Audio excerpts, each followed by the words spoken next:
I'm paralyzed completely, and I'm just have this side to work on. But my memory is gone because the part of where the stroke hit is my functions, motor skills. So I've forgotten my husband. I don't know my children. They come, I don't know who they are. Apparently I used to call me Brittany, my sister's name, Nemo. And my son, I used to call him Kip, my younger brother. At this time, I am so mad at God. Nimekasirika. Hata siombi, sitaki kuomba anymore because unawezaje nipatia huyo mtoto at government alafu unichukue. Everybody asked me, do you want to meet your dad, the person that raped your mom? I don't. Because I'm so grateful that that happened, because if it hadn't, he would have married my mom. I would have lived in Sot.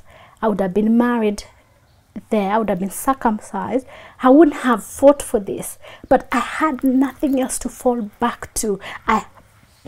Every opportunity I was given, Lynn, I was grabbing it with all my might, because that is all I had. I had nothing else. I had no one else to fall back to. Against all odds, I was never meant to be. Nimelelewa slums. Nimezaliwa ushago. Nimetembea vile viatu. Nimesoma na Karuboy. Thank you. Look at me, disrupting the corporate world. Disrupting? Yes. Like you're supposed to. Yes, yes. Having lunch with Obama.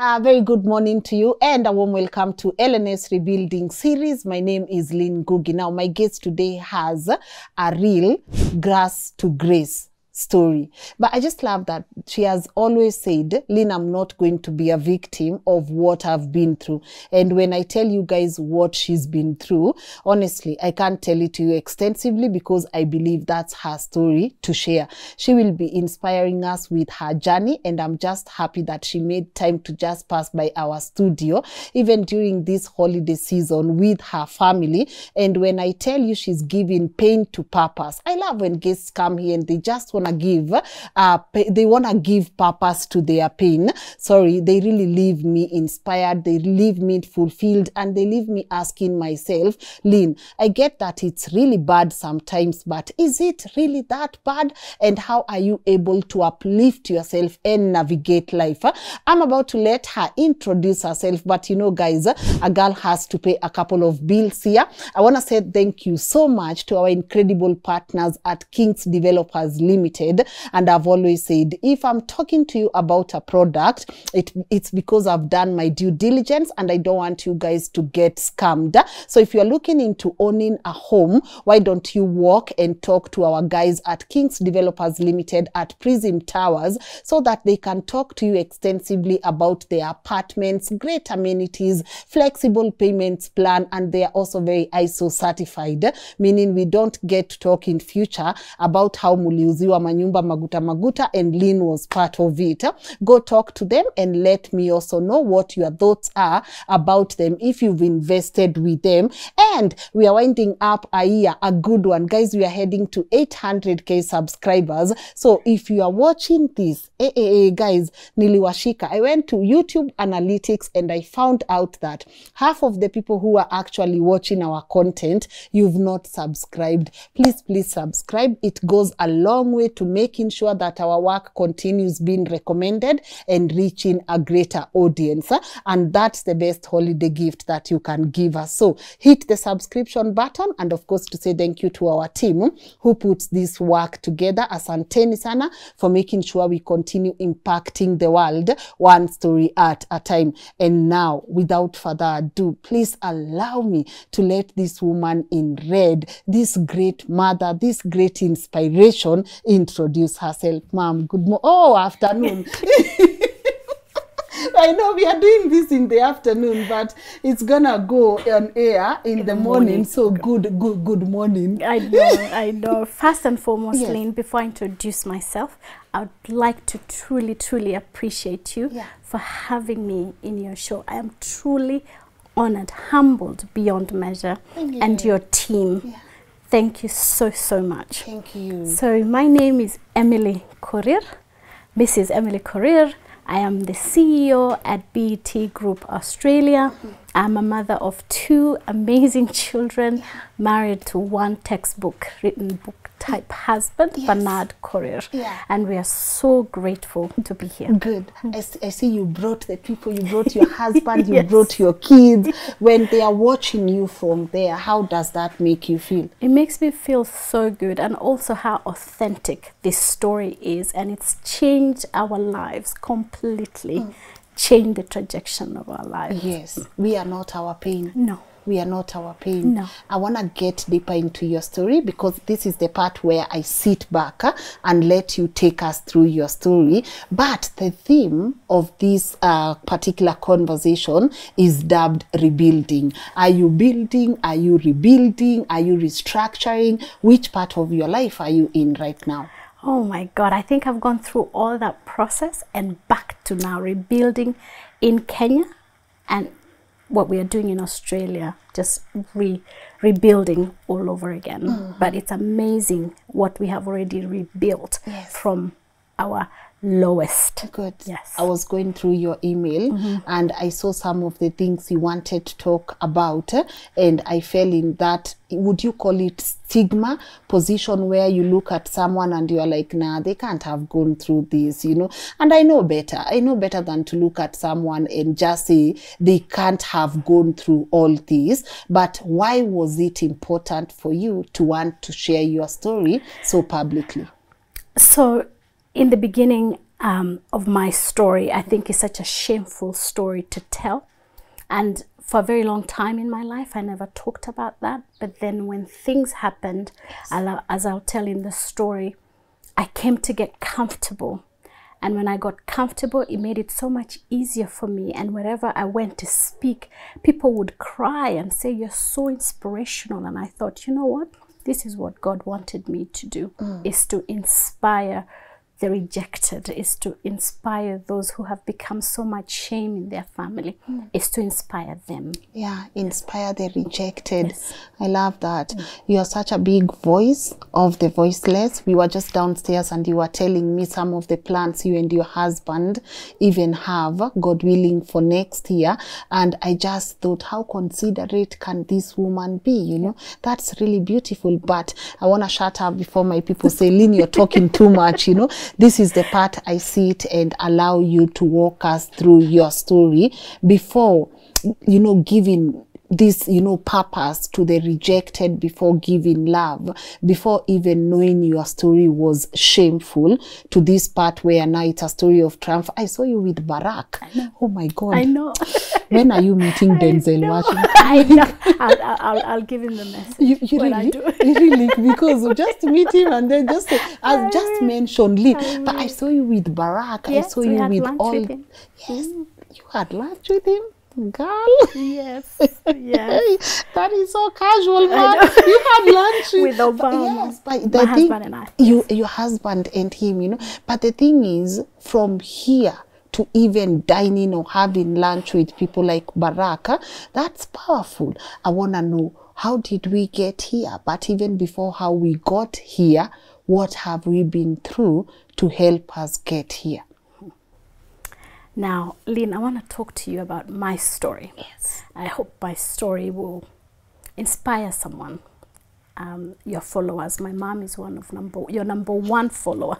She calls me, send me something, Mom, we need to do something. Lynn has said, you are her number one. Lynn has said we must give this happening. So my story, probably wouldn't go the whole story, but I will start from my birth, because I think it's really important for me to set a scene of how I came into this world. Yeah. So my mom was 13 going to 14, and she went to the river. I'll explain the picture of the book and why I chose that picture. So this was I'm born in Bomet, a very remote part of Bomet. So it's called Sot. Sot is, women from Sot were never meant to go to school. They were just supposed to be there to be seen and not to be heard. So Mom had finished milking the cows. She has to go down to the river to fetch water. So ameenda huko chini, amechota maji, anakuja nyumbani. Then she was raped. That rape became me. But she didn't know what had happened to her in the river is even could make her pregnant. So she had the first girl in her family to go to school. So now she's in school, wanafanya relay, country, cross country. So she faints. So the school teacher takes her to the nearest hospital, which is Tenwek Hospital in Bomet. There were midwives, wazungu, walikuwa huko those days, in the 70s, found out that she was 3 months pregnant. But now she's a child.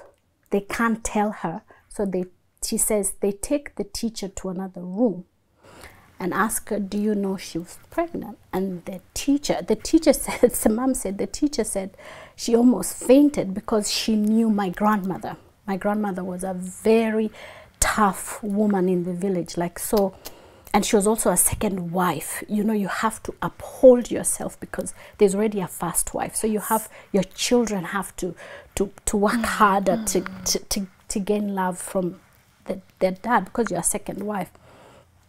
So the teacher didn't tell my mom. So the teacher just said, wamesema tu kunywe maji, wacha nikupeleke nyumbani. Now this is in Kipsigis. So they go home. My grandma is in that little hut where they cook, you know, the kitchen.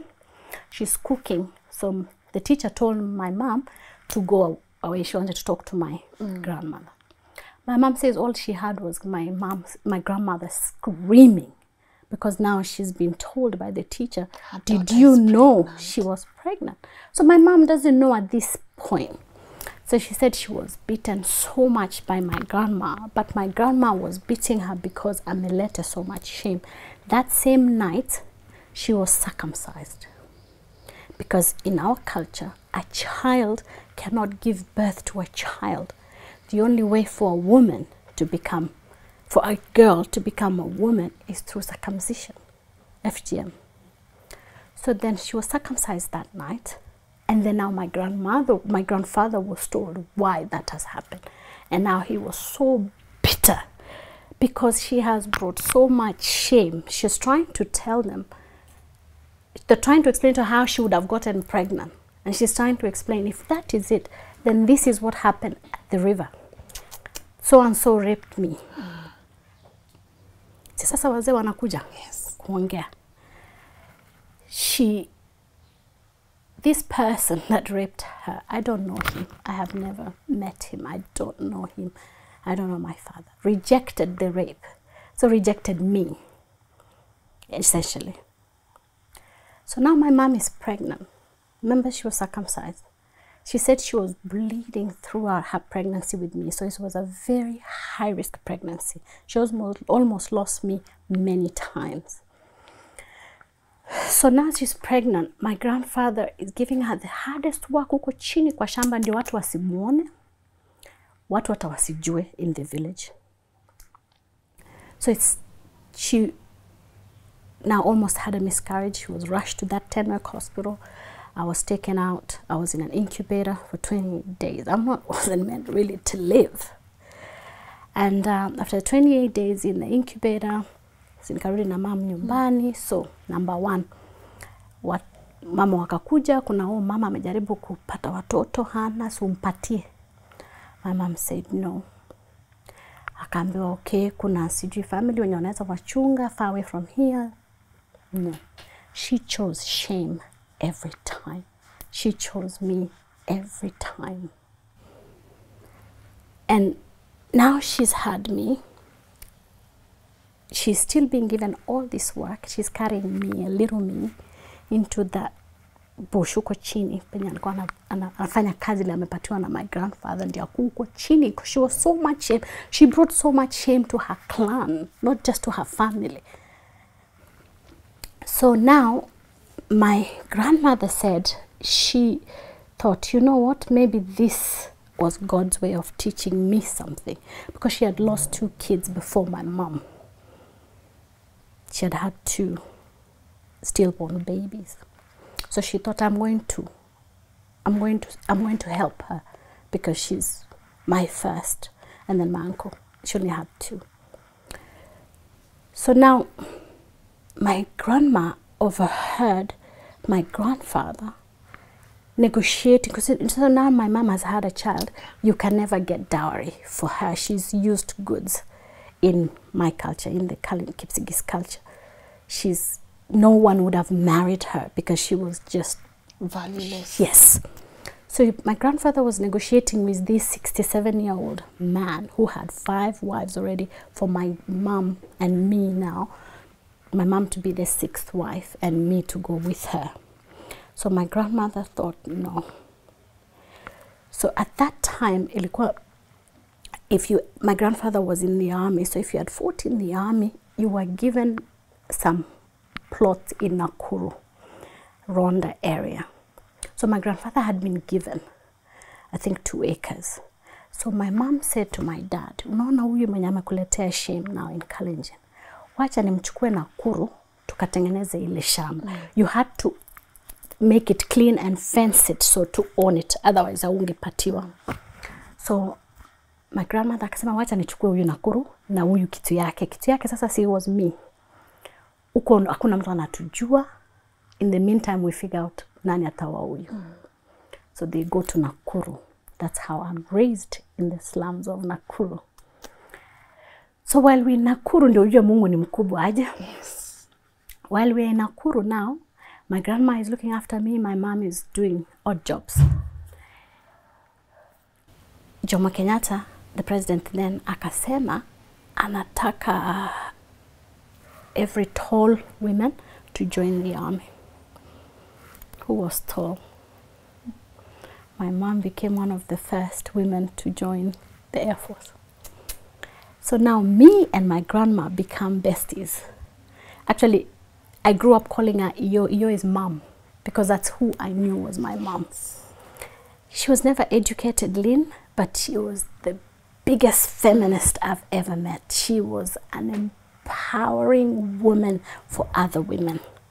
Her story is another story. She's passed on, but she remains my #1 hero and my cheerleader. So now mom is in the army. I'm with my grandma. Wherever she goes, they used to call me grandma's handbag, because wherever you saw my grandma, you saw me. We went together to wamama, mkutano ya wamama, nini, I'm there with her. So she raised me. I am who I am today. The woman, the strong woman, me, is from my grandmother. She was an amazing woman. I wish she was here. I wish you had met her. So now mom is in the army. She meets someone who now, unajua umezaa umekuja kutoka nje, normally you don't bring your. But I was living with my grandma and going to my mom's most of the time. But I took the name Sang, which was now my mom's. And she was also a second wife to this person they met with in the army. He didn't really pay my way. My grandmother paid my way, my school fees. Like, you could tell when you're in the house, you could tell you're not a part of this. You are really the outsider. But that was okay. My mom loved me. And my grandmother educated me. I'm a bursary student, educated. I finished September Primary School, which is... So now we are living in the slums, Rwanda, Nakuru, Rwanda. I wish... Actually, what we are doing in Nakuru, you come and see. That's where I lived, because I want to change the narrative for that area. God. Yeah. So now I start school, and it's high school time. I went to Kapropita Girls, which is a good school, but bursary. So I was laughing when I was watching one of your friends' story, and it's like, mwalimu akikuja na kitabu, unajua wewe #1 on the door. That was me. That was me. That was me. Yes. That was me. And wondering, kwani check bursary? So I go home. My grandmother now goes and knocks on every door. Councillor chief, ile bursary. Jakuja mtoto ako nyumbani. So we go again looking for money, and then I go back. Finish Kapropita Girls. Now I'm in Kapropita Girls. I'm a cute little girl, so mtoto akikuja mimi ndio napeana flowers, mimi ndio naimba national anthem. So we're in Form 3. Moi is government organizes an exchange program where top students from Alliance, Kapropita Girls, Kabrak, Sacho, Stare were chosen. You had to come from a humble home. You're chosen, were taken to London. So now when I started Kapropita, okay, let me go back. When I started Kapropita, Kapropita was a school where... It's the Kapropita accent. Unalete mtoto, unajua, so wamelete students wale hawakupita lakini ni family kubwa. So wanarudi shule wanasikia wanasema we went to London for holiday. Walienda happy. Mimi na rafiki yangu tunasema hata sisi tutaenda siku moja. So now I've given an opportunity to go to London for an exchange program through Girl Guides. And so we go. So we're in London, alafu tukapelekwa Northern Ireland to see how schools form 3 hata tukufanya mock yetu because we were out there. So we come to Leeds University. Me and this girl from Alliance, I think we were the poorest. We asked this girl, was a Nigerian girl, how do you come here? Like, how do you go to school here? So she tells us how much the school fees is. Tukaangalia tukasema, Anyway, it was good to ask. It was good to know. So we come back to Kenya. When we came back, there was a Japanese group, a Christian group that was going around schools. They came to Kapropita. Of course, mimi niseme poem, nifanye flowers, nifanye kila kitu. So these Japanese people, after they left, they asked the principal, who was that girl that gave us the flowers and sang the national anthem? Wakaambia, oh, she's from a humble home, but she's clever. So nimeambia shosho yangu huko home, you know, wazungu walikuja tukaenda tukaona. So my grandma used to say, I used to tell her, mimi nitaenda kusoma ngambo shosho. My shosho and me. Of course, my grandmother used to say, of course, who is going to stop you? Nani atakustop? Si ni wewe tu. So my grandma used to say, akiona ndege inakuja ananiita my second name, Chelangat, come. Gari yako ndio hii inapita. So I stand and clap for the aeroplane. Mungu alali, I tell you, he hears prayers. So now these Japanese people go back to Japan and send a letter to the school that we give her a full scholarship. See, results are just talk. Who is God? Who is God? Who is God? Mimi naenda Japan hata. We have to study in Japanese. Me, Chelanga. Sasa kutoka slums. Nimesoma na Koroboi. And now we are heading to Japan. Maanko wakasema usikule nyama yao, wanakula umbwa. Wanakula joka. Wote wasema don't eat their meat. Sasa tuko Japan. So for the first 6 months, I had to learn Japanese. Japanese actually is like Swahili when you speak it, katakana. And write katakana it's like Swahili. Like kumi. Kumi is water in Japanese. So pronouncing Japanese is easy, but writing is the problem. But writing katakana is easy. So for you to study in Japan, you have to have that basic knowledge. So for 6 months, I had to learn Japanese. And then I start my course. I was social work. Clever you. Yeah, you're low-key, you don't want to flex, but we see it. Hey, clever you. In Japan. So while in Japan, I have an English teacher because you have to learn, as Japanese, they have to learn English. So my English teacher was Australian. Akaniambia, Emily, if he was married to a Japanese, Akaniambia, Emily, you're a very brilliant student, but I fear that you finish your degree in Japan, it's in Japanese. So either you work in Japan or work for UN. It's very closed. Your opportunities are very closed. But your scholarship can be finished in Australia or Britain. Me, nikamwambia, say that again. Because I didn't even know that it was. So he repeated, nikamwambia, Akaniambia, I can help you transfer. Nikamwambia, please, if you can do that for me, do it. So, Jehovah, Mungu wetu, the God we serve, what you say in your quiet moment, he listens. Yeah. So I've come back to Kenya now to go to Australia, because now I've been accepted in Australia. Actually, my husband is my high school sweetheart. Alikuwa Njoro Boys. No, so I'm yes. Wait, you're in Kapropit. Yeah, alikuwa Njoro Boys. So he was like a cool boys school. These are the parts we love on this show. That part, you should have started with that part. So you are writing letters. Yes. Na ina take long, unaweka perfume. Yeah, alikuwa na take long to reply though. Oh wait. Yeah. Because maybe alikuwa anaandikia wengi. Has to be. Mister, why we wait options? When someone is here, we ask them, what was taking you so long? Kwa hiyo barua ilikuwa take long kurudi. Oh my God. The poster. Anasema tikapropita ilikuwa very remote, the poster. Oh, so kufika ilikuwa mbali. It's remote. So yes, so I'm telling my husband. But look at him yeah, now. Imagine I have to go to Australia. Akasema, that's great because you know what? I've got my visa. I'm going to America. So now in 94, him too. He's going to America. I'm going to Australia. But him actually, I really want to appreciate him for loving me even with everything that I am. Because he's a son of a bishop.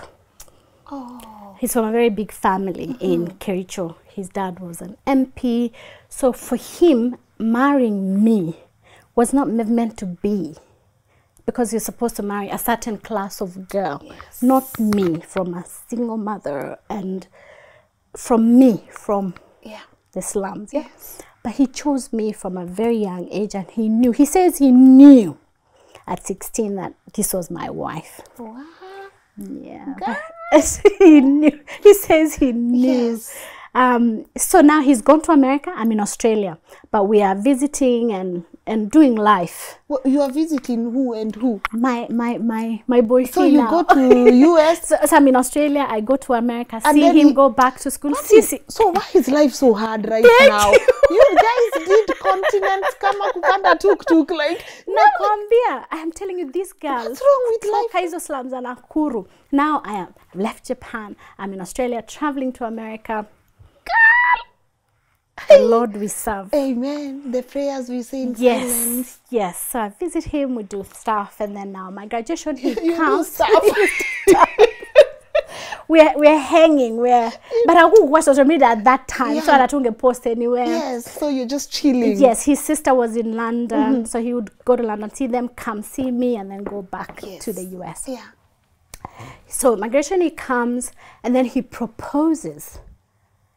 And I say, yes, Lynn. During your graduation? Yes. So he comes to Australia? Yes. And I say, yes. Now I've said yes. Remember, we are Kalenjins. The boy does not move to the girl. The girl moves to the boy. Yes. So I have to pack my little bags and move to the US. To your man's? Yes. Now we are in the US. We get married in Washington, D.C. Yeah. Unakumbuka shosho? Yes. We get married in Washington, D.C. And then now my mom calls. They got the visa late, so they didn't get there for the wedding. Yeah. But now, her and my grandma, because I really wanted them there. Now mom calls and says, shosho alianguka kwa, unajua where you put maize, she fell. Now she needs a hip replacement. So we pay for a hip replacement that was done at Kenyatta Hospital. Remember, this is my hero. I can't even imagine that she can't walk. So we pay 250,000 Kenya shillings for the chuma to come from Germany. Chuma ilikuja, but haikuwekwa kwa shosho yangu. Somebody else paid for it cheaper. Shosho yangu akawekewa a fake chuma. For 250,000. Now this chuma starts eating my shosho. Kai. My mom says wamempatia 28 days to live. My husband said, honey, we must get her here somehow. So we are a new couple. We are struggling. Unajua America ni ngumu, mtu asikudanganya. I know now. So we get grandma to Australia, to America, to Atlanta, Georgia. Amekuja literally on a stretcher. Mama anasema alifaint airport hata kwa wheelchair, but wanampepeta. My sister now is bringing her, my younger sister. Straight from the airport to a hospital in Georgia.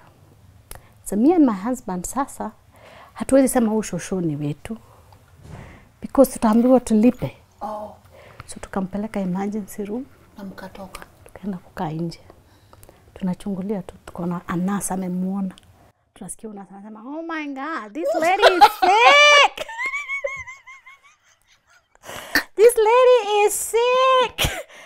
Because her eyes were yellow, she was very unwell. Kumpima straight kaadmitiwa. So kesho yake nao tukakuja tukasema we are looking for our grandma. We are looking. So my grandma saw me, she was so happy because she could only speak Kipsigis. Na Kiswahili kidogo. So she didn't snitch. She didn't say like... She just smiles. They said, this lady has the most beautiful smile. Are you her people? Yes. Okay, we want to tell you, all her organs are failing. So to come explain here, she was here visiting us because we just got married. She missed our wedding because she was unwell. But now, wakasema, aliweka cement, the wrong cement in there with the chuma. Wakasema, this is the malpractice of the highest order they have seen in the US. Sikia Mungu hapa. If you allow us to use her for our graduating doctors, because they will never see such malpractice in the US, we will pay for our hospital bill. Wow. She was there for 6 months. So they knew the malpractice is from the US? No, here. Here. Here. It could have this is been the worst yes. they've ever seen. See, they wanted to use her video and for graduating doctors. Sure, her bill was $120,000 US. Wow. Was paid by the hospital. Wow. Sure. Lynn, she lived another 13 years. Wow. She lived with me and my husband for 6 good years in the US. In your home. She raised Chebet. She raised the tennis player for us, my grandmother. Wow. Remember, she was my car? Yes. She got to come in my car. She got to come and live with us. And she became such an inspiration for everyone in Georgia. She became the show of Georgia, of Atlanta. She was amazing. President Moi came and saw her in our home. The current president came to our home when he was starting. Yes. Wow. I am telling you. There's a proverb, there's an African proverb. They say, if you wash your hands well, you will get to eat with kings. Yeah. True. Yeah. Sasa. Hey. Joshua is so happy. She's living her best life. But now, this is, and somebody took us back and said, you know, disability, you supporting disability didn't start now. It started with your grandma. She's now on a wheelchair. I have to wash her in the morning before we go to work. Wash her, change her, give her breakfast. But to get her from the bed, because she was very big, was very hard. So that was Bernard's job. As soon as I dress her, I call my husband. So Bernard had like 7 t-shirts that he could wear because my grandma was so scared to move from the bed. Anafeel ataanguka akiweka kwa kiti. Alirarua nguo mingi ya my husband. So we had t-shirts za shosho. Za kutoa shosho kwa wheelchair. Yes. And every time Bernard got her from the bed to the chair, he and blessed him. And said, I bless your generation. Your children's children for what you're doing for me. Yeah. Before we had children, Shosho was our first child, me and my husband. And we gave her the best that we could afford at that time. So now Shosho, now we've decided, so Bernard and I had decided that we would never raise our children in the US because of the gun laws. That was just our personal preference. Yeah, that these gun laws in America was too Crazy. So we knew we were going to go back to Australia when it was time for them to start school. So we have Brittany in 2004, and now time for her to start school will be around 2007, 2008. So we start planning to go back to Australia. Bernard got it. I didn't tell you, by the time I was leaving Australia, I was an Australian citizen.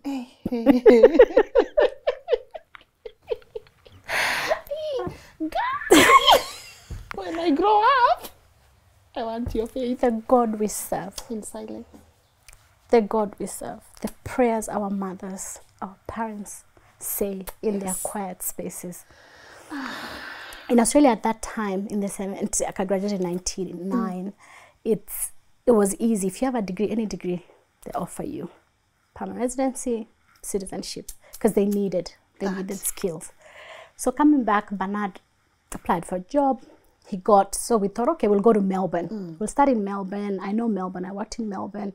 And then we'll see. But Bernard had a cousin in Adelaide, where we live now. Her name is Chemu. She loves you. She said you're her favorite journalist. Chemu told Bernard. Hi, Chemu. Chemu told Bernard, kujeni Adelaide. Adelaide ni kama Kericho. Iko na one street. You know, in Kericho is Tengecha Street. Yes. So we have King William Street. So it is a very small town. It's a family town. Kujeni. Bernard akasema, honey, let's just go try. 3 months, we don't like it. We go to Melbourne. Yes. So Bernard leaves me and Brittany in the US to take shushu. Yeah. My mom was living in South Africa at this time. It's a long story. So we take shushu to Kenya, and then we go to South Africa, see mom, and then we go join. So Bernard had to go find a house for us. So Bernard gets to Adelaide. Atupigia simu, honey, I think we've just made the biggest mistake. The airport is the size of Njoro Boys. It's a very country. Tumetoka Atlanta. Tumetoka Hartsfield. The biggest airport in the world. What is this? Bernard akasema na manyumba hapa ni ya mabati. So akasema, I think we just made the biggest mistake. Yes. But remember, we had given Chemu 3 months and we are out. Well, 14 years on. Here we are. She actually says, now that you guys are so successful, I need shares. Because mimi niliwaambia mkuje Kericho. So we call Adelaide Kericho. It's like Kericho. It's a small family town. One street called King William Street. That's the main street in the, and we are now, we wouldn't live anywhere else but Adelaide if we're not living in Kenya. So now we are in Adelaide, living life. Msichana wetu, tukiwa America, she was 3.5 or 3 years and 8 months. We were watching tennis with dad, because Mimi is Mimi tennis. What's that? Serena Williams won the Australian Open when we were in Atlanta. Yes. Akaanguka chini, used to have white hair. Yes. Akaanguka chini, she was so happy. Chebet akasema, I want to play that game. I want to be as happy as that girl. So mimi na Bernard tukaangaliana. Kesho yake asubuhi akasema, Dad, I need to buy that thing and the green ball. So Bernard goes to Walmart, buys the cheapest racket and the cheapest 4 balls. So kaanza piga hapo nje, na found a little tennis court hapo Georgia. And then we moved to Australia, so we knew how we amesahau, tumeenda Africa, tumerudi Australia, amesahau hii story. I'm telling you, where we lived, the first house we lived in Adelaide, there was a tennis court tu hapo mbele. I saw a tennis court. Did you bring my racket? Msichana alitusukuma skuma, so tukajua, wacha tutamweka kwa akimbie, afanye piano, afanye hii atasahau. At 9 years old, this was way after the stroke. Akatuambia, mnaona hii pesa mna spend kwa dance, piano. Put everything in tennis. That's all I want to do is tennis. She's paved her way. She's paid her way through tennis. She's now in the US on a full tennis scholarship at one of the top universities in New York, Binghamton. We'll talk to her and hear her story. Yeah.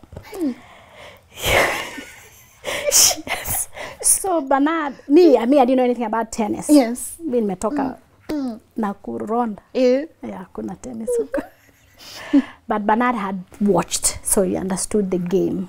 But he's taught us so much about tennis. The brother now plays top 10 player in Adelaide, just played Kenya Open, and only gave it to Uganda. Uganda took the finals, but he beat everyone that came across him. So we're grateful. So now we're in Adelaide.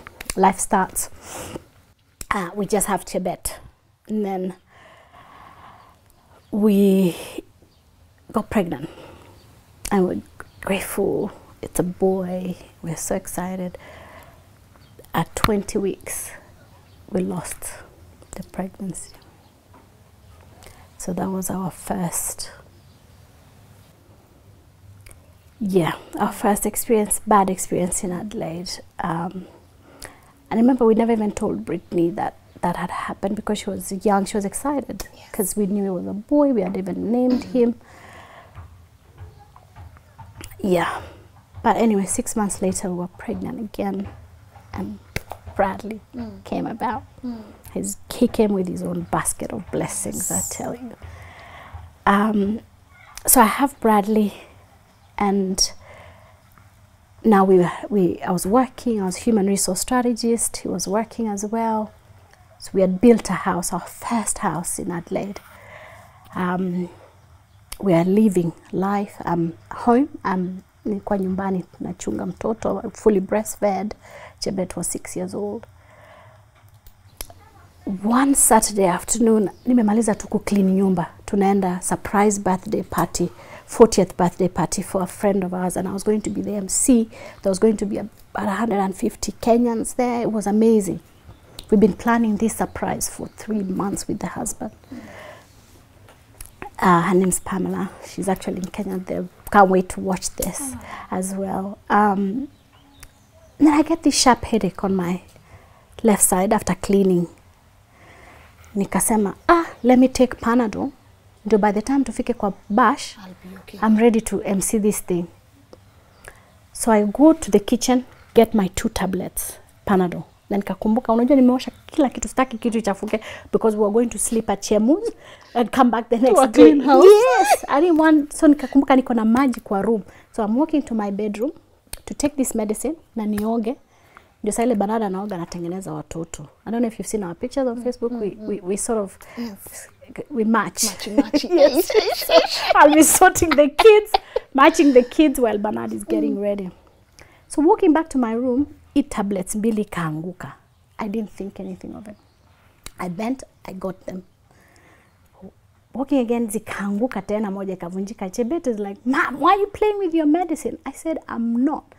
So she said, "I'll pick it for you." So because she was, alikuwa anacheza hapo chini na Bradley. So she crawled and comes. But while she's getting these 2 tablets, I mean, naanguka. So she knows something is wrong. She screams, "Dad, something is wrong with Mom." My husband comes running. It was at the back of the house. Bernard, so nilikuwa mkubwa. I had just had a baby. So nilikuwa bado mkubwa. And umemwona yeye si mkubwa sana. Angeza kunibeba. So he pulls me and puts me on the bed. And he asks me, "Honey, are you okay?" Ati nikamwambia, "Get the Mercedes ready. We'll take the Mercedes to the party." He knew then something was wrong because we didn't have a Mercedes. So he called 911. 900 000. Called 000. 000 akamwambia, "Stay on the phone. We keep telling us what's going on." So yeye anasema, I was talking gibberish and going in and out of consciousness. Wanamwambia what to do. But he said the first ambulance was there within 5 minutes. Because it was a country ambulance that was passing very close to our house. Ikaingia tu. Akasema, the 2 people that were in the ambulance wakamwambia, "Hey, hii ni stroke. Na hii gari tumekuja nayo is not stroke equipped." Nasikia? "But we have already asked for another ambulance. It should be here in 2 minutes." And he says, in 10 minutes, the second ambulance was there. And they started treatment straight away. And then another small car with a neurologist and a cardiologist. Because, stroke is an attack of the brain, but it's also cardiovascular. The doctor, sasa the first was walimwambia Bernard afikiria watajua anasema nini. Mwambia, "No, it can't be a stroke. She's not." I was in my late 30s. She's very young. So in my husband's head, we all know that stroke is a senior citizens event, you know, it's not for young people. And anasema we nyinyi mjui, she cannot be a stroke. So the two doctors took my husband into the closet na wakamwambia hii ni stroke na ni stroke mbaya. So wewe sort your children. Sisi tuko na Emily. Na wakamwambia tunampeleka Queen Elizabeth Hospital. It was about 30 minutes from our home. But my husband says waliniweka in a gani, wakaniweka kwa gari, and they left. But apparently treatment started in the room and then in the ambulance. But my husband says 5 minutes after they left, wakampigia wakamwambia actually usiende Queen Elizabeth Hospital, decide tunaenda hii hospital ingine because ukienda ile ni mbali, we will lose her. So come to Royal Adelaide. So Bernard akapigia Chemo, kaambia Emily asikii vizuri hivyo tu, so wacha nikuletea watoi alafu mimi nitakutana kwa party. So in my husband's head anafikiria I'll be discharged na tuende bash. Yes. So my husband says walifika, akaenda emergency, akaambiwa ICU. Kuja ICU akaambiwa the only thing was told was ako life support, we got her, you just wait. So when my husband dropped the children to Chemu, or Chemu alikuja kuchukua watoi hosi, Chemu's husband stayed. Now my brother-in-law stayed with Bernard. But he says for 4 hours they did not speak to each other. Wanaona tu wanaingia kutoka kwa hii room, wanakimbia. So they don't know what's going on.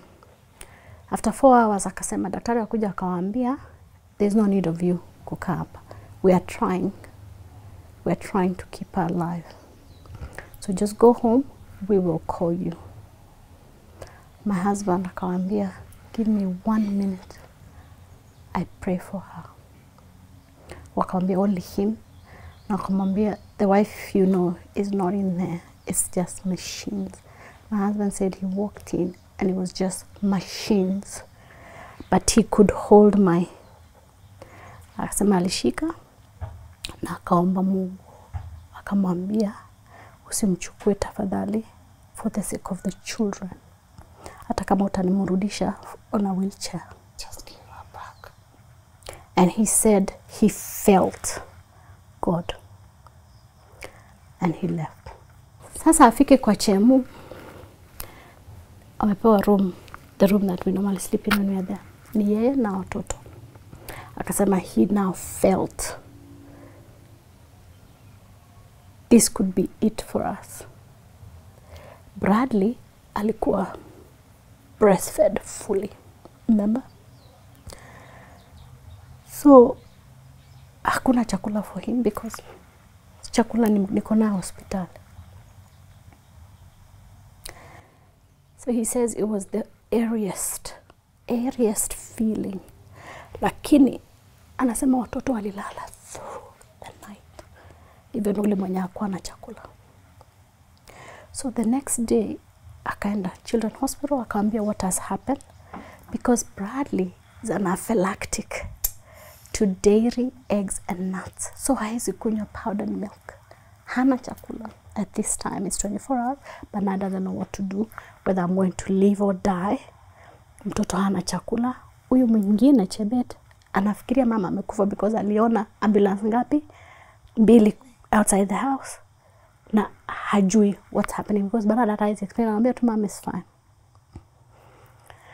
So Queen Elizabeth Hospital wakatengeneza maziwa for him to live. But Bernard alikuja hospitali the next day akawaambia tafadhali pump maziwa. I was a mother on life support, doing mother duties while on life support. Akawaambia because if she wakes up and she knows mtoto alikuwa hana chakula, she will be guilty for life. So pump maziwa alafu sitapeleka. Wakakubali. Wakapump maziwa while I'm on life support. But wakatest. Wakaambia my husband, the medication we are using to keep her alive is too strong for him. So they couldn't.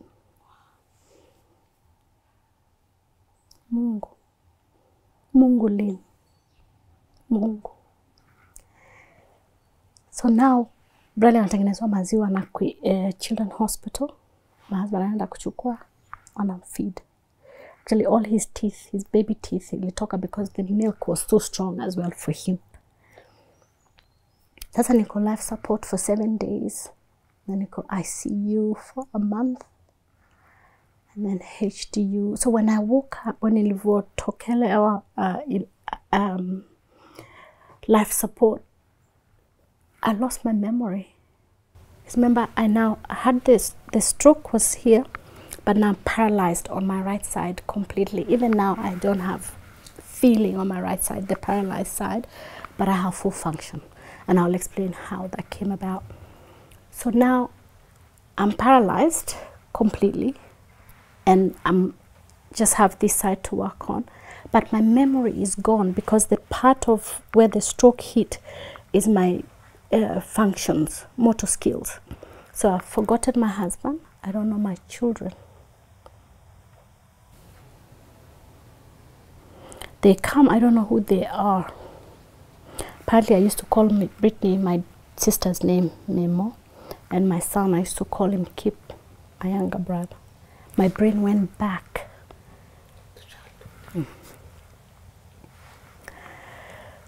So now niko hospitali, niko stroke ward. In the stroke ward, ni wazee tu. Wewe na wazee. At this time, I am so mad at God. Nimekasirika. Hata siombi, sitaki kuomba anymore because unawezaje nipatia huyo mtoto katika 5 months alafu unichukue. Why? I cried so many nights. Sasa in Australia, so treatment inaanza na the therapist in the hospital, so speech pathologist, OT, psychologist, physio, all that stuff. So I'm doing that in the stroke ward. But they're planning, in Australia, ukipata stroke, you can never be discharged to go home. You're discharged directly to rehab. In Australia, ukipata stroke, your driver's license is cancelled automatically because chances of you coming back is almost, yeah. My husband automatically becomes my carer. So all my letters up to now, they still come to my carer. It's beautiful that it now comes. So now Bernard's parents hear about what has happened. Bernard's dad must have heard Bernard's voice. He was here in 48 hours. Dad was in Australia in 48 hours to do whatever he needed to do. I'll just drive. Bernard's mom came a week later. Now mom is in Kenya. Bernard calls them. But apparently, my grandmother told Bernard, Emily si mgonjwa. It is not for her. But he hadn't even told them. It's okay. You do what you need to do. Mom will come. So we started the process. Mom came. Mom came, and my mom now became my carer and Bradley to help Bernard. Because now remember, Nico, since 3 months, bado Nico hospitali. Bernard has lost his job now. He's a single father and jobless, and my carer. I thank the Kenyan community in South Australia. They paid our mortgage. They made sure we had food. We give to this community to date. He served as the president. I'm now the peer for them. Because without this community, sisi hatungekuwa mahali popote. That's beautiful. So now I'm transferred to rehab. Sasa niko rehab, niko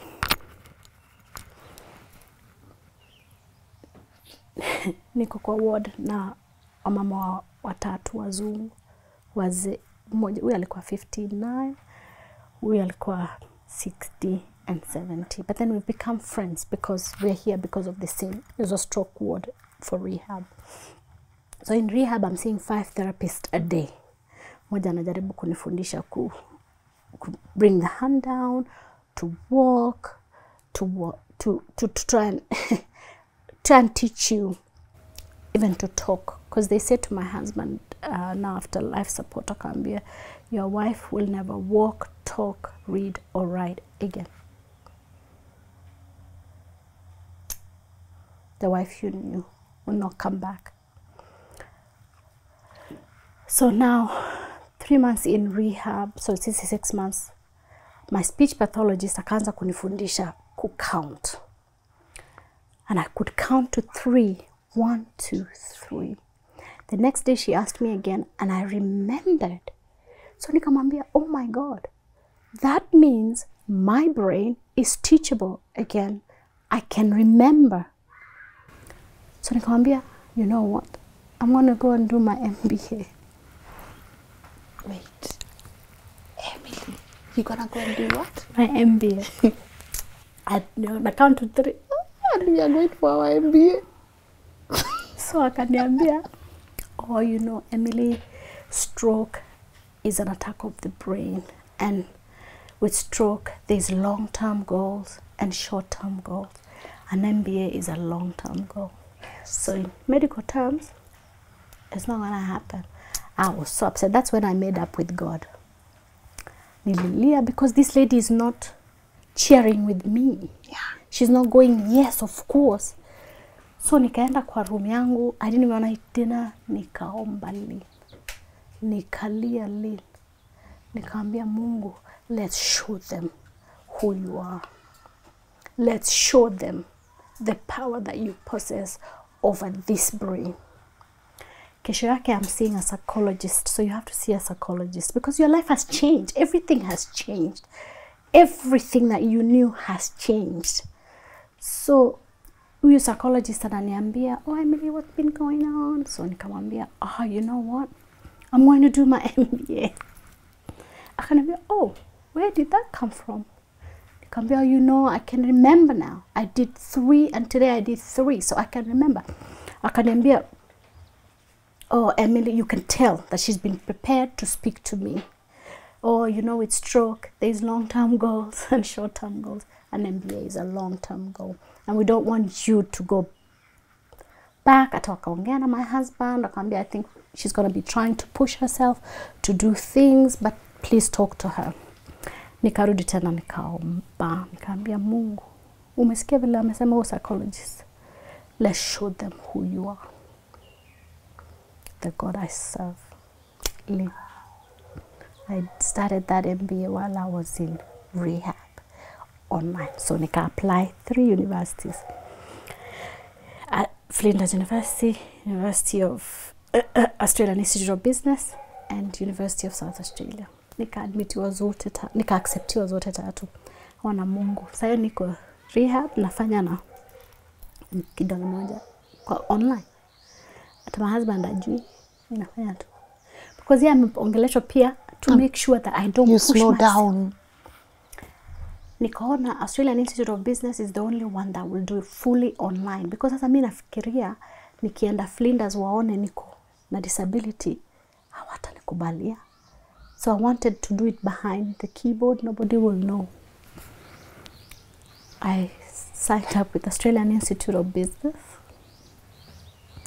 And they had a opportunity to do it in 12 months or do it in 3 years. So on your own pace. Long story. 18 months on, graduated with an MBA, right? Mm. You would clap because you think amazing. Yes. Because you think now anybody could hire me because now I have an MBA in human resource. I have overcome a stroke, so I am this resilient person. I could lead a team. Yeah. No. You have a disability, Lynn. You're a problem. So I do interviews. After they may jump. Anyway, when it was time now for me to be discharged from rehab, the OT, the occupational therapist that I've been seeing at rehab, has to come to the house to make sure that the home I'm being discharged to is a safe environment. What does that mean? It means that the house is accessible for me. So remember, I'm paralyzed on one side, so I have no feeling. So siwezi hata kuosha vyombo because I can't feel the water, whether it's warm or cold with this hand. So my husband akaambiwa, so akapatiwa report, we need to change the whole water system to be room temperature so that I'm able to wash the children, wash dishes. Our bathroom needed to be modified. So much had to be modified in the house. It was like $40,000. At that time, remember my husband? Jobless. We couldn't afford it. So my amazing husband came up with an amazing idea. Akasema, wacha nitafute nyumba ya kurent yenye ni accessible. Alafu tu rent hii yetu watu wengine. Then as you get better, we can come back home. He couldn't find an accessible house to rent. He came up with another amazing idea, my amazing husband. Akasema wacha tuuze hii nyumba because it's not doable for us anymore. It's not suitable for you anymore. Wacha tuuze hii nyumba alafu tununue an accessible house. Ndio wako discharge. We couldn't find one to buy. And that became the business. We now build accessible housing for people with disabilities in Australia, 300 staff, and we are also providing support in those houses in 4 states. When we started research, and remember he had just, unajua Mungu ni mkubwa saa ingine. We call it a stroke of luck now as a family. Wow. It became the stroke of luck because my husband, just before the stroke, had just graduated in construction and economics. And where he did his placement was a project the government was doing for building accessible housing. He didn't even think anything of it. The reason he did that is because we're going to move back to Kenya and get construction. That's a building. Yes. That is why we did it. But the God that we serve was preparing him for his next level. Wow. But he didn't even know. No. We didn't even see that. So now when we saw this is a problem for us, how many other families needed to have this and it wasn't possible? Fanya research, it was not just a South Australian problem. Yes. It was an Australian problem. And it wasn't just an Australian problem, it was a global problem. Yes. Accessible housing for people with disabilities is nowhere near. The demand is huge worldwide. Forget developing countries. Developing countries hatujaanza think that way. But developed countries, there is not enough accessible housing for people with disabilities. And that's what we do now, and we are proud of what we do. Our purpose is to support people with disabilities to live well and thrive. Our vision is that we create opportunities for them and give them choice and control, and that they're able to be a part of any opportunity, not just some, not a few, but all. That people with disabilities will be included wherever we go, that it will always remain a conversation on every boardroom. Lynn Mungu halali. Tukaanza hiyo. On our kitchen table, the two of us. Hey, what we were doing, how we were doing it, impressed government. And they approached us and we continued to do more. Yes. We've partnered with the Australian government. Wow. Now Australia has changed the way they provide support for people with disabilities. In Australia now, it's not just big funding. Like in Kenya, I think they have 1.2 billion for 1 million Kenyans with disabilities. In Australia, there's 4.4 million Australians. But now in Australia, the person with the disability gets the funding. And then you decide, nani atanisaidia? Ni wewe. And if you don't deliver for this person, they have choice and control to go to someone else. No way. How amazing is that? For the first time, people with disabilities have choice and control for the first time.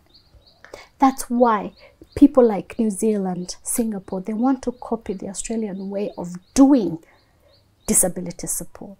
Wow. Because we've got it right for the first time. Yeah.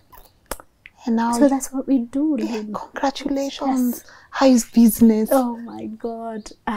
Everybody asks us, how did COVID go? I saw one of your visitors who said COVID. Yes. Na sisi COVID ilitupeleka aje?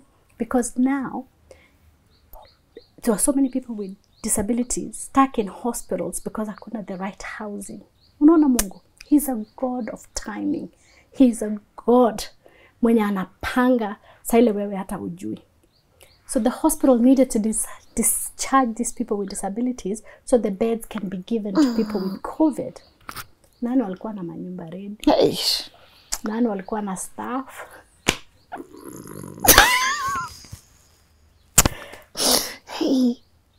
My friend, Mungu ametubariki. Who is God? He is a good God.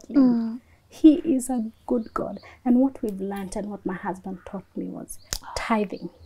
Sasa my husband akaniambia, honey, we must tithe. It doesn't matter how big the tithe check looks like. We must. And that's what we've done. And we do a lot more. We support children with cerebral palsy. So in 2014, anyway, let's go back to the MBA because that's very important. So si unafikiria, yes, kila mtu ameclap, kila mtu atakupatia opportunity because umemaliza MBA, you'll be able to manage anyone. You got this. Acha nianze kufanya my interview, Lynn. Ninaenda to the last call. Unajua ile, come back for this, come back for this. Now at the end, I have to tell them, I've just had a stroke. I have cognitive fatigue, which I can get very tired quickly, but I know I have strategies on how to. Back after 50 interviews, my husband akasema, toa ya mambo ya stroke. Usisema anymore. Nikamwambia, honey, but that means giving in to exclusion. People with disabilities will continue to be discriminated. And they will continue to lie to fit in. So I went back to school and did a master's in disability policy and practice. I wanted to understand where practice meets policy because it wasn't in my brain. It wasn't. Like how? I have a disability, yes, but I can deliver. Nime survive. You know, I am not a victim mentality either. I am talking to governments. I'm talking to speech pathologists. They call me for graduations to talk about positivity and never giving up. But you won't give me a job. Thank you. Sasa hiyo nayo ni Mungu gani? This new thing in Australia, the NDIS, was just coming out. It was a new policy. The what? NDIS. So What's it's the that? National Disability Insurance Scheme. Okay. That's how people with disabilities now receive Yes. support.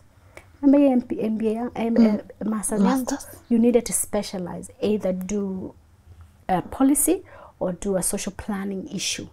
I chose to do this policy because it was new. Nobody knew about it. Unajua tulipatiwa ma jobs na hizi big before we even graduated because we're the only ones who knew how to implement this policy. But who is God?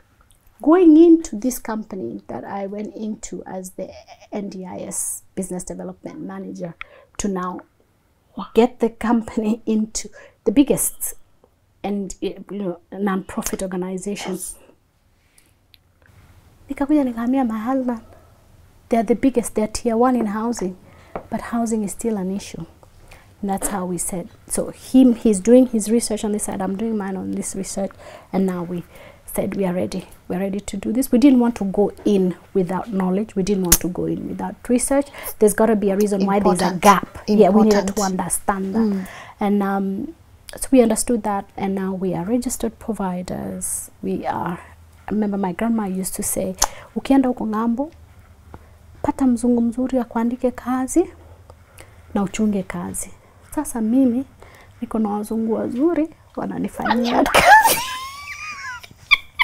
How good is God? God is good. God is good. God is good. God. How good is God? I have 300 staff, but 150 of those ni wa Kenya wetu. Students wale wamekuja ngambo. Wow. Yeah, tunawasaidia, tunawapatia kazi ndio walipe school fees. Ulisikia huyu na utaongea naye Monday? Yes. How can you expect mtu wa form 1 apate hiyo pesa yote ya kulipa hiyo school fees? So we are not just changing the narrative for people with disabilities. Tuna change narrative pia kwa watu wetu. watoto wanaweza fanya kazi sasa, wanaweza lipa school fees, wanaweza kutuma pesa nyumbani. Yes. And become somebody. And we are mentoring so many. Most of our managers, Kenyan managers, they've never had management experience. But my husband and I, wakikuja interview, tunaona potential.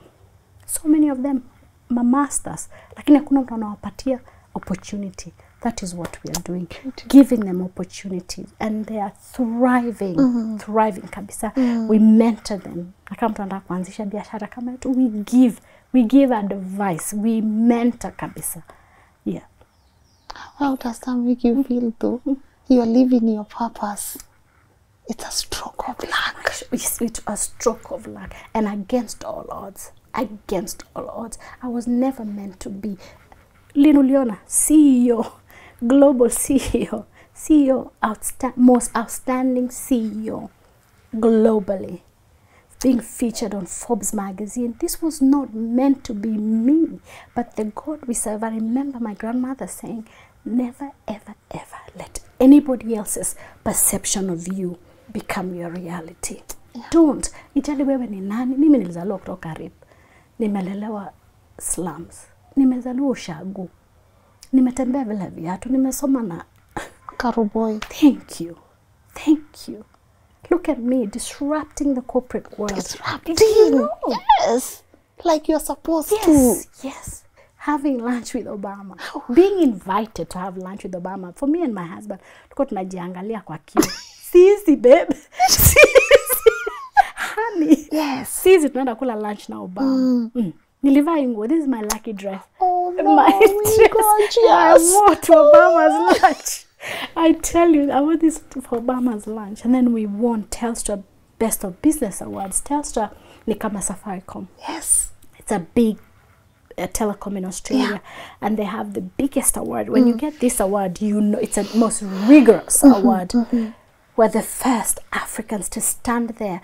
And my husband and I are being invited to big boardrooms, big boardrooms. And it's always just the two of us. Where we see, we are so careful in how we represent us. We know we have to be excellence in motion because our children are coming. We want to make sure we have left an environment that only invites excellence. That is what we do. That is what we want to be known for. My husband and I are together 24/7. We work together. We live together. We do tennis together. I know my friend was telling me, you need to do a show of how you are 24/7 together and you don't fight. Yes. But we chose that because we've been so close to losing it all. Our house was almost going. I was almost dying. So we are reliving our life. We are doing it. When you live for the second time, ukiniona kwa tennis court, ile kelele napiga because I couldn't singekuwa hapa for my children. So I do it na double. Everything I do, hata kwa Facebook, you've seen my children. Grateful. I am grateful that I'm able to see their growth. Yes. I am able to do this with my husband. We have so many cars, Lynn, but we drive one car to the office. Tukimaliza 3 o'clock, tunachukua watoto shule, 10 is paka 8 p.m. Every day, 7 days a week. Actually, the staff in the office, tulikuwa tumewekwa separate offices. Wakasema, ukiona hii carpet, it's so worn because of you going in and out of it. Wakatuweka office moja. So we are in the same office. We do everything together. We do everything. We are so bad that tukiwa kwa hoteli, we use one towel. That is so bad. We are like, but there's so many. We use one because that's just how we are used to doing life. Yes. Na ushago tunashikana bado mkono. We kiss because that's who we are. We don't have to fake it. That is who we are. But I am married to a textbook written type husband. He is so humble. Anyone has met him or know him. Humblest of men. Humblest. Hardworking. Somebody sat here and told you for marriage to work, the man needs to bring power. The woman needs to bring influence. He's a perfect example of power. He leads BET group and everybody, you want something for banana, you come to Emily and say, this one we will need your influence. we'll need your influence. But he allows us as a team to be so innovative. Our ideas, sometimes we come to him with ideas and I say, honestly, you guys, you think? Go for it. Go for it. Go for it. He allows us to let ideas fly. He allows us to lose money but change your life. Change your life, because that's what we want to do, is to change the narrative for people with disabilities. Beautiful. If you know what's going on in Kenya, we currently support the 3 slums of Nairobi. Since 2016 we've been supporting children with cerebral palsy, so we make sure they get their diapers every month. Kama mtu anahitaji wheelchair, one was taken yesterday to Embu for this girl who's been crawling. We have single mothers in Machakos, about 50, that we've been supporting since 2014, because 2014 ilikuja hapa kufanya research. So I was looking at how supporting a child with cerebral palsy in Australia, remote Australia, so in the Aboriginal, and in a developing country, how does that look like? These women in Machakos, this organization in Machakos, gave me unprecedented access to the mothers. And Lynn, what I found made me cry so much. But my husband was like, come home, honey, come home. All those children with disabilities, they were being raised by a single mother. Do you know why? The minute you have a child with a disability, the problem is you. So the fathers leave. They were all single mothers or grandmothers. And I could hear my grandma in my head. This is what God saved your life for. For them. And I will never change. Lynn, someone on this chair talked about love and giving. We give, not because we want anything back. We will give, and when we don't have, we will give. Because when someone passes our path, we don't take it for granted that this story has been told to us, that we've been exposed to this person's problem.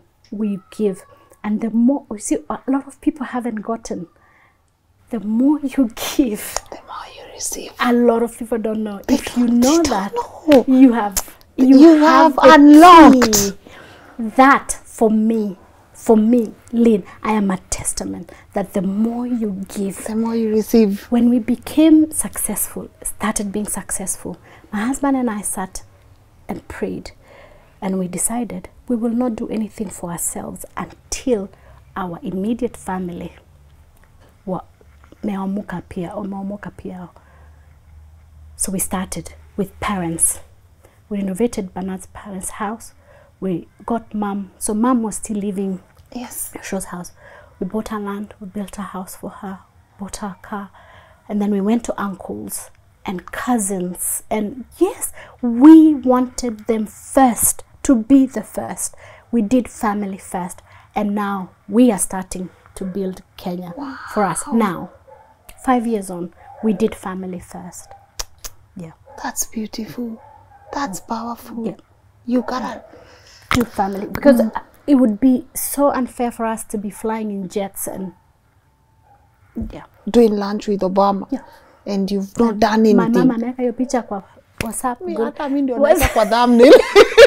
Kwa WhatsApp status paka amechange sasa, ameweka Forbes. Asa hata sijui nini, lakini naweka Forbes. Powerful. What conversations do you have with her right now?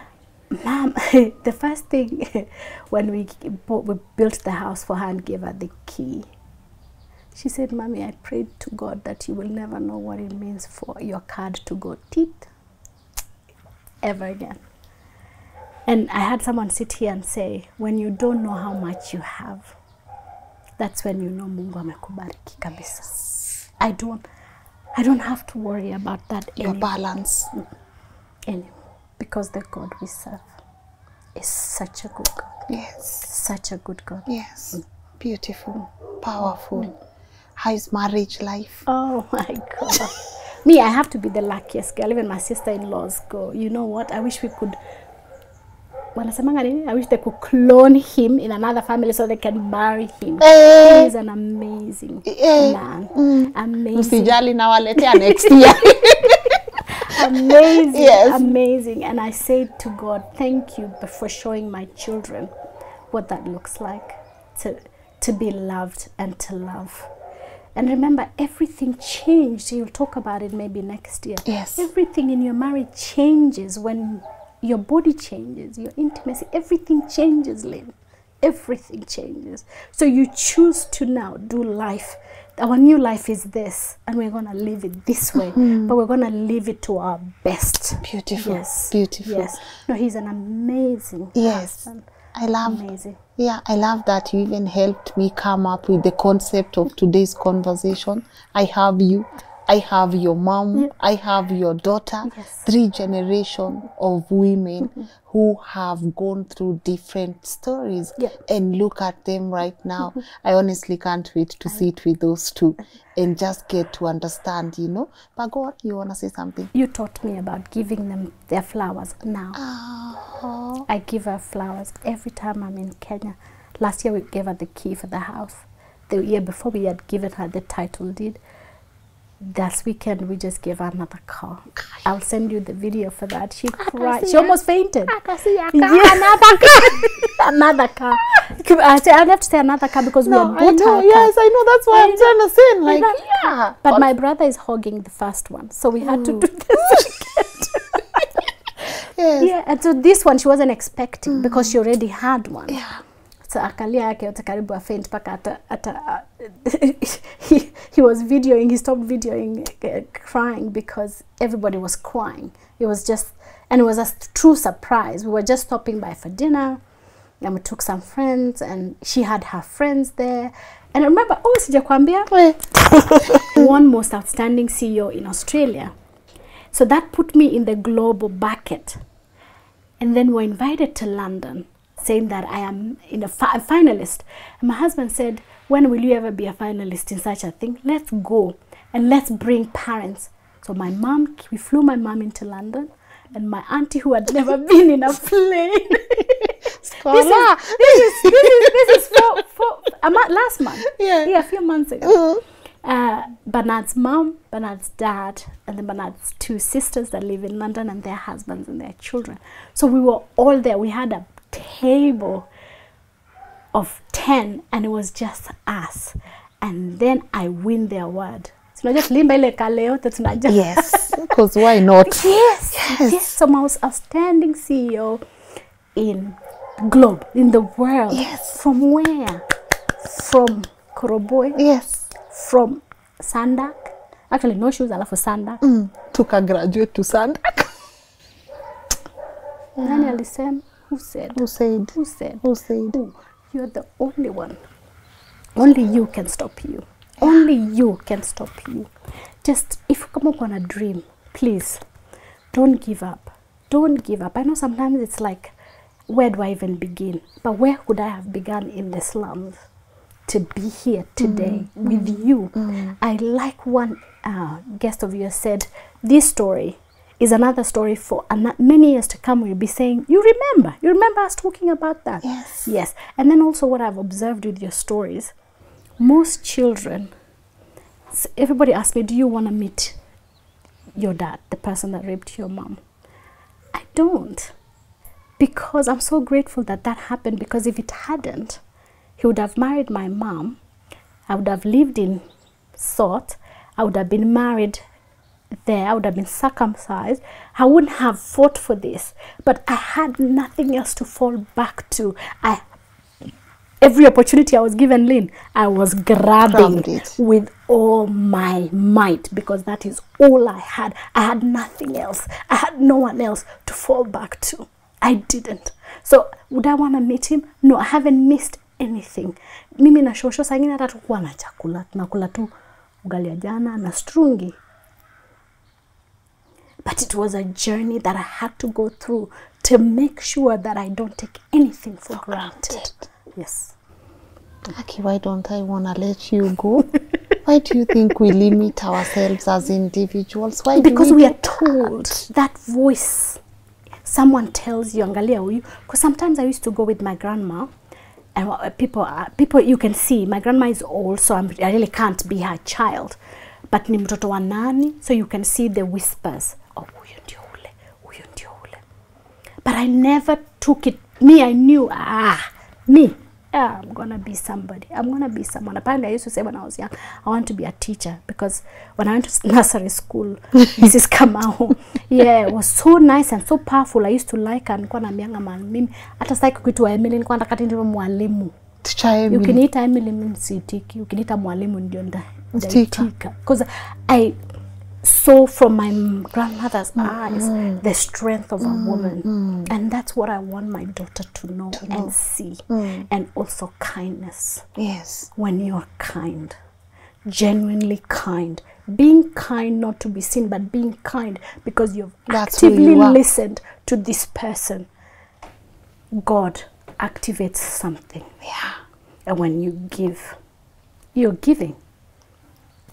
Me, I can sing all day, every day. I was saying in your shows, what I've seen are children of single mothers. You have nowhere else to fall. Yeah. You have nowhere else to go. Yeah. Did you know Kipchoge is raised by a single mom? Yes. And in Kalenjin, single mothers are not considered anything. You can't be given a leadership position. You're nothing. So he was saying, why do you take it on, children of single mothers? Why? Why are you seen? Come away when you're nothing. Look now. Like that gentleman that you did, the millionaire. Look at him. How many people is he employing? He's changing the economy in this country. The investments that we do here now. Why don't we just look at children with people with amazing potential? Amazing potential. And raise them. Love mentoring. Love mentoring. That's, we have accountability pastors as well. We go to a church in Australia. Bernard has been in the board for 10 years now. The pastors, we call them shepherds, because he was a shepherd to us from the beginning when we went to that church. He knew us as a family, but he knew us individually as well. We're just not a number for them. And they've been our mentors, and their children now work with us, and they're making changes for us. They take the business as their own as well, and they truly want to change the narrative for people with disabilities. Beautiful. Yeah. So Good job. Good job, Emily. People not to give up. Start what will give up. You are not even a global CEO. No. You are a humanitarian CEO. Yes. True story. Yes. True story. Yes. Yeah. Yes. Na watu wasijidharau. No. Kwanza watu wako na disability. There's so much more, but we must include them. Watu bado wanaficha watoto nyumbani. And then also I want to talk about sisi wa Kenya, vile tumeamini kabisa disability ni witchcraft. Hakuna wazungu walitoa wapi urogi. Hii disability iko Kenya, iko Australia, iko USA, iko England. Disability, either you're born with it, yes, either you have an accident, like, or you get sick like I did. And what also I want to say is Kenya needs to invest in rehabilitation. I 100% believe that rehabilitation is a poverty eradication tool. Because when you have a stroke, you have a brain injury. Kenya sasa brain injury is so high because ya watu wa boda boda. Yes. No. Wanapata accident, wanagonga kichwa, wanapata brain injury. Those, most boda boda people, they are the breadwinners of their families. So that breadwinner now, yes. So now they go back. They go back to poverty. Yes. So if this government can invest in every county rehabilitation, equally free, because it's very expensive here in Kenya. I am telling you, we will eradicate poverty for watu wale wamepata hizo car accident, stroke. Rehabilitation is a poverty eradication tool. If please somebody can hear me, we're doing some work with National Council of People with Disabilities, but this is in education. We believe that education is only equalizer. Without education, I wouldn't be sitting where I sit. So we will be giving scholarships through BET Foundation. We are now registered in Kenya as a non-profit organization, and we are going to educate people with disabilities, to university level from Form 1. Can I recommend someone? Yes. You were talking about CP, cerebral palsy, and I don't know if you watched this show I did with this incredible woman. She's called Rose Angira. Her son is Eli. Some boy who I can send you the link. That woman, she's something. Is she helping the community? She's doing a lot. Amazing. If you could just mentor her, if you could just like walk the journey with her, she's doing really a lot. And I love for her. It's not just to be seen, because she wouldn't even like that I mentioned her here. No. But I've had even conversations with her off the camera, and she just wants to have people who are moving towards the same direction. She's good. Love to. Yeah, could love to partner with her, collaborate. We have Machakos, we have here the 3 slums through SEPAs, and we also have now the FGM. So FGM really touched our daughter's heart, because we talked about it now when I was writing the book, and we had to now sit them and tell them, I finished the book, but there are things that we must talk to you first before we launch the book, because if you're not comfortable, we will not put it in the book. So we told them about the rape story. They didn't know how I came to be. Do you know what they said first? The first thing is, grandma aware that it's in the book? Is she okay? They said, if grandma is okay, we are okay. She said, go for it, mom. And then now we had to explain FGM. Brittany had already doing FGM since 2015. So how old is Brittany again? 18. 18. So akasema, how could they put grandma through that? And that would have almost killed her. That means you. And you want to tell me. So she went and researched. She's like, Mom, did you know there's 200 million women in the world still going through FGM? She ran a what? 200. Yes, 200. And she said, I want to do it for Kenya. Wow. So that's what she's doing. She wants to stop FGM in her generation. That's what she's doing. Beautiful. She's so far saved 4,500 girls. Wow. Yes, since 2015. Wow. Good. I'm about to have a conversation. I love young people. Everyone that watches this show, they know they are my favorite. This one's she's a Gen Z, right? She very Gen Z. She's very Gen Z. She loves F1. Talk to her about F1. Oh, she loves. She loves it. She wants. That's what she wants to be. That's what she wants. She's gone to all. She's about to school me. I don't. The only thing I know about F1 is this cute guy. What's his name? Hamilton. Are you serious? These guys will love. She loves it. That is the only thing I saw. I'm about to get schooled, but I'm ready, you know. But I'm ready. But you've done such an incredible job, Mama. You've done an amazing job. But I can't let you go without asking. In a world where we're also documenting a lot of stories on failed marriages, what makes one work? Oh my God, for us, honey. He's like, shush. So for us, honestly, it's trust, number one. That's key. Trust. And then we agreed that we would never have contradicting schedules. No. If you're making a schedule or you're putting something in the calendar, we have to consult because we have to be together. We are together everywhere. We share friends in Australia, and what I love about our friends, the same friends we had when we had nothing are still our number one friends. When you have something. Yes, and they're accountability friends. Yes, so we never have contradicting because we have the same friends. We work together. We sleep together. So our boardroom number one is in the bedroom, and then we have an office in the house. So for us, it's respecting each other's space as well. We do everything together. Our driver was telling us, nyinyi mnanishangaza. Mko na pin number za masimu zenyu. Sema hapa Kenya watu wanauona juu ya pin.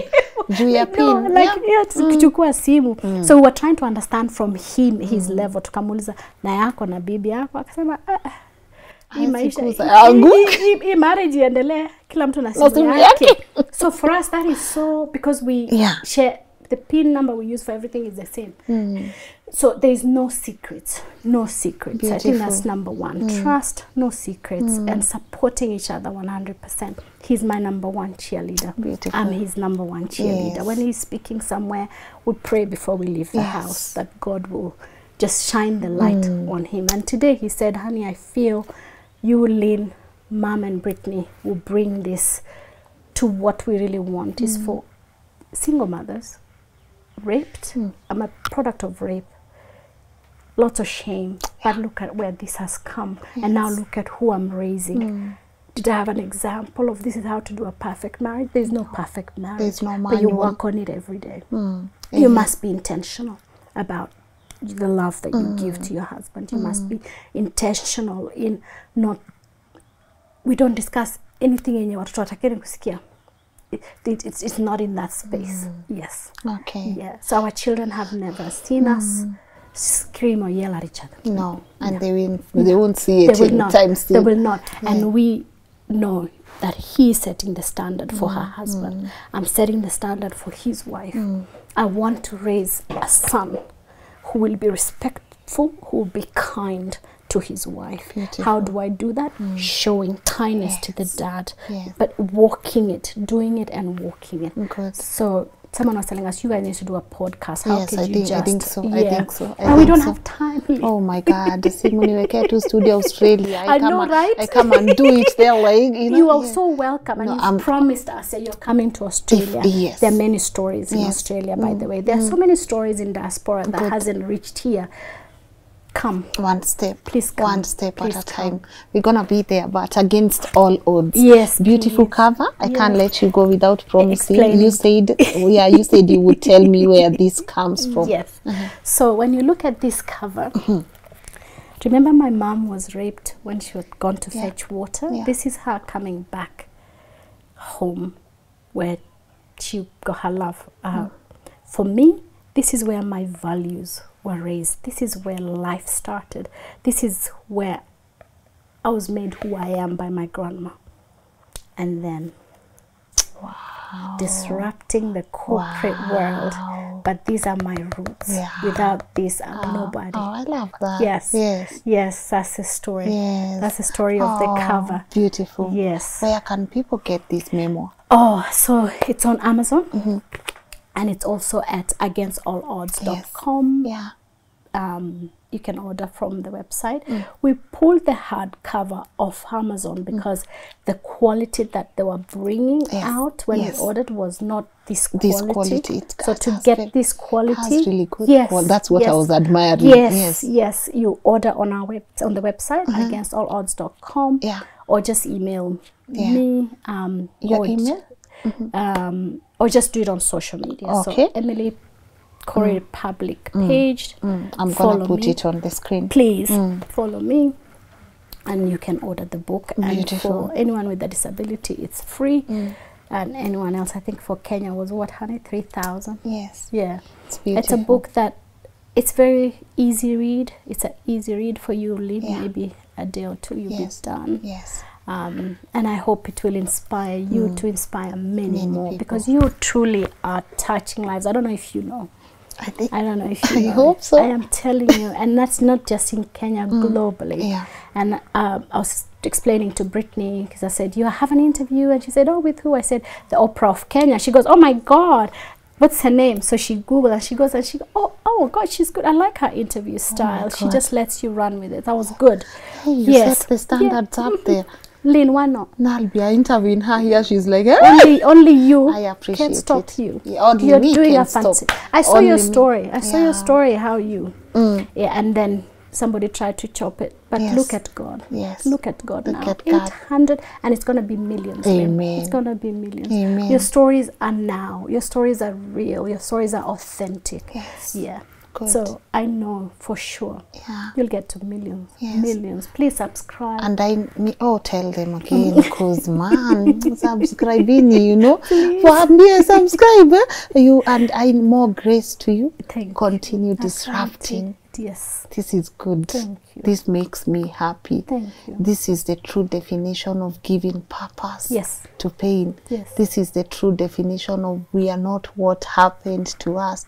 You, for some reason, you know what happened before this interview. Yes. So right now I'm saying devil bye, like bye. What like start yes. as Now I'm well. like devil bye, because he's not a fan of good Thank things. you. Thank you. Thank you. And I was saying in the car, and she was like, what do you mean by that? I'm like, the devil is a liar. He's a liar. You're He's a big not. liar. Yeah, you know. Yes. Do me a favor. Yes. Say hi to my people in Australia Yes. when you go back. I will. They're waiting for you. I'm gonna be there. I know Please, it. Imagine I just know There's I'm room gonna, in the inn, so Yes. please welcome. Yes, I know Please, we're gonna be please, there next year. please. I love. Like I Yeah, just I get saw you in in. London. Kasema kwani anapatia London? Nah, I was not in London. I was in London.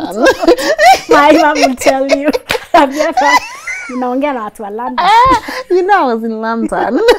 Maybe I don't know what Amazing London. stories from Yes, London you too. know, and we just hope that God continues Please, opening He will. in His time. He will. In His own He time, will. He makes things beautiful.